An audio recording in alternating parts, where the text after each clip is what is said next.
बिस्मिल्लाहिर्रहमानिर्रहीम, अस्सलाम वालेकुम। एवन टीवी की न्यूज़ स्टूडियो से मैं हूं अलीशा बासी और मैं हूं मुनीबा अख्तर। शामिल करेंगे न्यूज़ हेडलाइंस।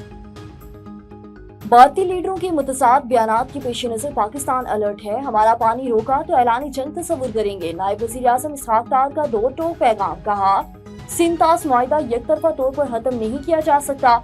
इंडिया से मुज़ाकरात दहशतगर्दी पर नहीं, तमाम मसाइल पर होंगे। माजी में डरना, अक्सरियत पसंदों को आज़ाद करना हमारी गलती थी। फील्ड मार्शल सैयद आसिम मुनीर की क़यादत में पाक फौज अमन के लिए कोशां है। अमेरिका से टैरिफ पर माहिदा 2 से 3 रोज में हो जाएगा। अमेरिकी सेक्रेटरी हार्जा मार्को रूबियो से मुलाकात बहुत मुफीद रही। दो तरफा अमवार और खित्ते की सूरत-ए-हाल पर खुलकर बात हुई। इसहाक डार ने कहा कि अमेरिका मदनियात और कानफिनी में सरमायाकारी चाहता है। ट्रम्प का मालूम नहीं मार्को रूबियो को दौरा पाकिस्तान की दावत दी है। मसला फलस्तीन के हाल तक इसराइल को तस्लीम नहीं करेंगे। पाकिस्तान ने ईरान पर हमले की मजम्मत की है। हमने कहा अच्छी ताल्लुकात का मतलब ये नहीं कि गलत को भी सही कहें। आज़ाद फ़लस्तीनी रियासत के क़याम का वक्त आ गया। इसराइल गाज़बाना कब्ज़ा ख़त्म करे। इसहाक डार ने कहा दरीना मसला सिर्फ सियासी नहीं, आलमी ज़मीन पर दबा है। गज़ा बैनुल अक़वामी क़वानीन और इंसानी उसूलों का कब्रिस्तान बन चुका। जंगी जुराइम पर इसराइल का एहतसाब होना चाहिए।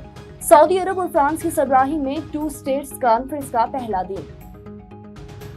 सेवन में इंडेक्स हाईवे पर तेज रफ्तार कोच उलट गई। हादसे में 2 मुसाफिर जान बहक, बच्चों समेत कई जख्मी। कोच लड़काने से कराची जा रही थी। और कराची गुलजार हिजरी में डकैती मज़ाहमत पर फायरिंग से शहरी जाँ बहक। पुलिस ने 2 मुल्ज़िमान को मुकाबले के बाद गिरफ्तार कर लिया। मकतूल उमरकोट का रिहायशी और 4 बच्चों का बाप था। ये स्टूडियो से फिल वक्त इतना ही। मज़ीद किसी भी खबर से बाखबर रहने के लिए देखते रहिए A1 TV। A1 TV, सब पे नजर, अंदर की खबर।